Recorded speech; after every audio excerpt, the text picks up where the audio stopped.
Hey ladies, I wanted to go ahead and come to you today to chat about something that, a question somebody asked, I don't know, maybe a couple of weeks ago. I've been procrastinating actually hopping on here and talking about it, but someone in the community asked, how long is too long to grieve? And I've been wanting to talk about it, so today's the day. The thing is I don't have notes, I don't have a nice organized fashion to go through the topic. So it might be a little bit round and round in circles, but I hope that you'll find it super helpful. If this is your first time watching me, my name is Molly Howze. I'm the founder of HowzeYourHealth.com. I am a health coach and a grief mentor. I specialize in helping grieving women take really, really good care of themselves. And I'm super honored that you are here today watching. Comment, let me know if you can hear me all right, and let me know if you find this information helpful too. Lots of comments are super helpful to me to know that I'm bringing you really good information, and that you guys are here and you're digging it. So we're going to dive in. Okay. So when we ask the question, how long is too long to grieve, or when this question was asked, so it got me thinking, because it's not a simple question to answer. Honestly, like we're going to have to like unpack this question, if you will.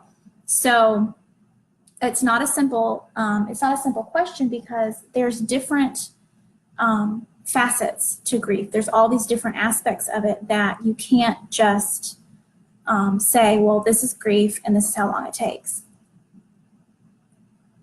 Grief in and of itself is something that it's its own entity, if you will. And so first I want to ask, so first of all, like, what makes you think you've been grieving too long? Okay, so I want, like, let's think about that question. What makes you think that you've been grieving too long? Or what would you say is too long? Like, depending on where you are in your, thanks Jennifer, thanks for joining. Awesome, I'm glad you could hear me. What makes you think a certain amount of time is the right amount of time, or it's too long, or not long enough? Is it because it was just your grandfather? It was just your mom? It was only your aunt? It was just your best friend? So you shouldn't be grieving them as long as I should be grieving my child? Or do you get what I'm saying? Like, what is it that causes us to define the length of time we should grieve? That's the first question. So think about that. One of the very first things when I work with my clients, or when I talk to anybody about starting anywhere as far as healing, is what is it that you believe and why? So this is the first thing. Like, if you're saying, I feel like I'm grieving too long, why? Why do you believe it's too long?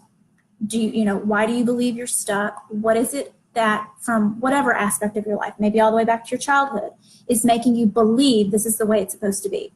Because of something you've seen all of your life, that it was done a certain way. Because your parents told you it was done a certain way. Because society says you get 3 days of bereavement, then you go back to work, right? What is it that's causing you to feel this way? What makes you think it's too long? So first of all, I don't know if you've seen this. I've probably shared like a meme or something that says something about how grief lasts forever because love lasts forever. You will grieve your loved one for as long as you love your loved one. So for me personally, if I have, loved my child, I will grieve her as long as I loved her. Well, I still love her, right? I'm always going to love her. Therefore, I'm always going to grieve her in that way. Again, digging deeper, unpacking this question, what I'm talking about is a difference between, sorry, I feel like my hand is I need to like hold my hands. What I'm talking about is the difference between pain, the painful part of grief, and the longing and the missing. If you believe that grief should end at a certain period of time and you should just be back to normal or your old self or something like that, you're fooling yourself because you're a changed person. It has affected you permanently. So there's no going back to before. Does that make sense? So if you love this person, you are always going to long for them. You are always going to miss them. That is the part of grief that we don't want to end. Like, I don't want to stop grieving my child because I always still want her here with me, no matter what's for the best, no matter what anybody else might say, no matter if it's 40 years from now, I am still going to be longing for and missing her. Does that make sense? So what is it about that we would want to finish? What is it about that we would want to end? Are you picking up what I'm putting down? I don't know anyone who is grieving a loved one that would say, I just want to stop loving them. I just want to stop missing them. It's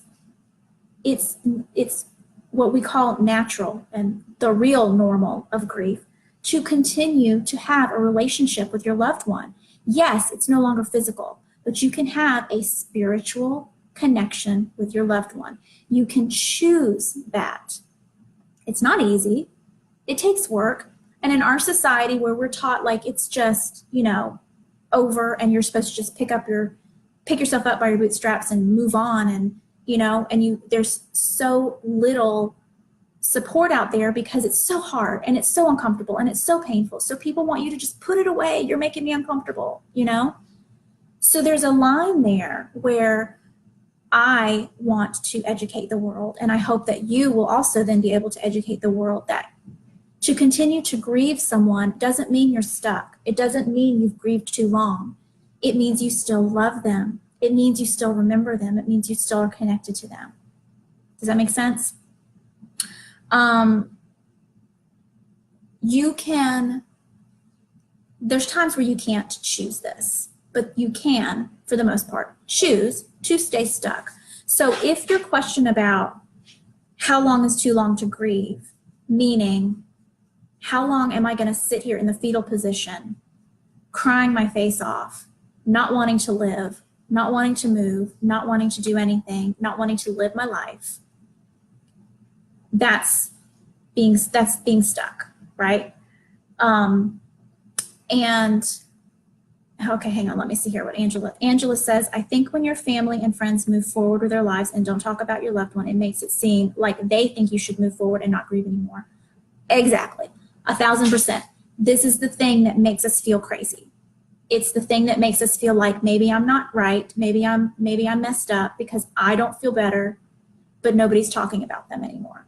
And when I say something about them, when I say my beloved's name, you see their eyes glaze over and you're like, okay. But it's because they're uncomfortable.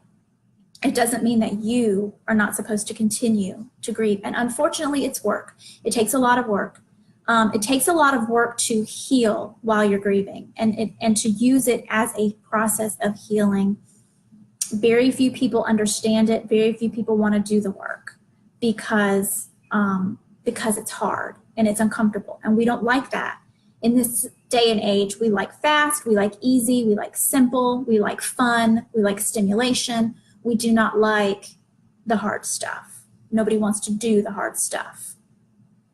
So when I say that you feel like you're stuck, there's a difference between continuing to feel sad and continuing to miss your loved one and refusing to see any hope, refusing to see any positive in your life.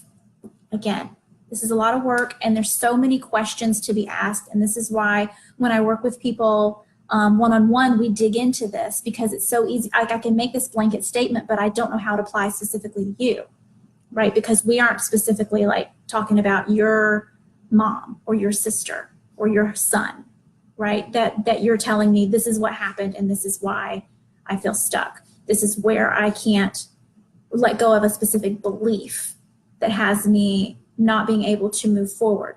Because that was the other thing I was going to say, is I have had to learn moving forward doesn't mean leaving them behind. Moving forward doesn't mean leaving them behind. And again, in our society, the way things are in our society, that's hard to wrap our minds around. It's hard to wrap our minds around because society is like, you put them in a box, you put them in the ground, you have a ceremony, and then you move on, right? You move on because someone's physically not here anymore, they don't get the attention or whatever that they got when they were physically here, except by you, because you're sitting here thinking about them 24/7, right? Wishing someone would say their name, right?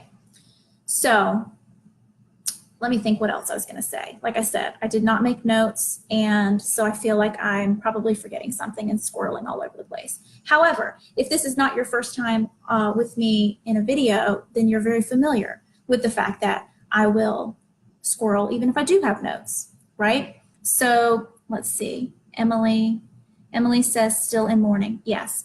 Mourning is the process of going through the grief. It's a process, and it can take as long as you want it to take. The thing is, there's no time limit. There you go. Thank you, Emily, for helping me remember the last thing I wanted to say.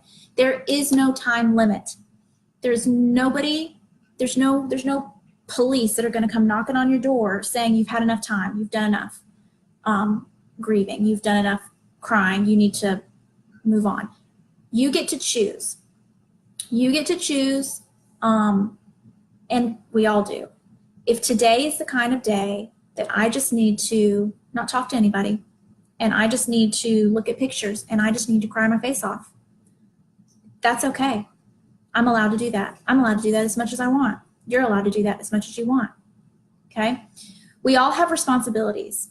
I still have responsibilities to my other children, to my husband, to my church family, to my friends. I still have responsibilities that I want to uphold because I know that they need me. And honestly, it's a reason for me to have some hope to go on. But that does not mean that I am not supposed to sit in church and cry my face off because it makes everybody else uncomfortable. I'm allowed to sit and cry in the middle of church if I want to. Learning the difference between trying to stuff your feelings down and release them and work with them helps you move through grief in a healthy way and helps you work on your healing. And I've said this before. Let me see. I can't see this comment. I've said this before. It's a lifelong process. This was something that one of my mentors, Tom Zuba, I talk about him all the time. He said this. We are working on our healing until the day we die, until our last breath. We are working on our healing. It is not a place we will arrive and then have 20 years of retirement that we're just everything's peachy keen under the sun, right? Unfortunately, as grieving women, we have an extra cross to bear, a burden that other people don't necessarily understand, and they don't want to understand because it's painful, right? However, we also have the opportunity to create a fulfilling life that includes it. So many women that I know have used this as a catalyst for starting foundations and raising money for things and having, helping raise support for research for cancer. There's so many ways that we use our loved ones' memory to help others, right? And that's part of that healing process, and that's part of grief. So not all of the grieving is what looks like what we think. It's not all just about the being depressed and feeling sad and not wanting to get out of bed. It's still considered grief as you're working through the actions that help you heal. So Jennifer asks, what about returning to work? How long is too long to be off because I stress about not being able to do my job just yet? So yeah, that's totally individual because different jobs only give you a few days off. But if you have a job where you have to be, and I'm thankful that I had already quit my job as a nurse because I had already replaced my income with my nutrition company. That was several years ago before I even became an official health coach, because I would not have been able to go back to work as a nurse. I was a pediatric nurse for 17 years. I could not have gone back to work at the same hospital where my daughter was pronounced dead and work on other children. That ship has sailed for me, and I'm okay with that. I'm okay with the fact that I don't want to work as a nurse anymore. So I know there are people that have to change their jobs. And it depends, because, if you're the breadwinner in your family, you have that added stress on you, that you need to be making the income. It's hard because you have to explain to your boss or your supervisor or whoever, that your brain is like scrambled eggs. And so if you're supposed to be doing life or death work, or you're supposed to be inputting numbers very accurately, it's going to be difficult for you to do your job. So if you could potentially move to a position where it's less stressful temporarily, you might have to change jobs, but definitely communicate with your boss or whoever. Communicate with them, and let them know, like, this is how this is. Like, this is how my brain is right now, and there's no magic pill for that. I mean, yeah, you can take pills that like numb your feelings, but that doesn't necessarily make you a functional, human being anymore, and it certainly doesn't help you work through your grief. So yeah, so Jennifer, that's a very personalized question. It depends on your job. The one thing I would say is stressing about not being at work, like, that just adds to your stress, right? Because instead of working on your grief while you're at home, you're thinking about, I should be at my job right now, right? So it's very personalized. It just depends on the job that you're at, and what you're able to do. So let's see here. So some other people are hopping on and saying hi, and okay, I can't see any more comments.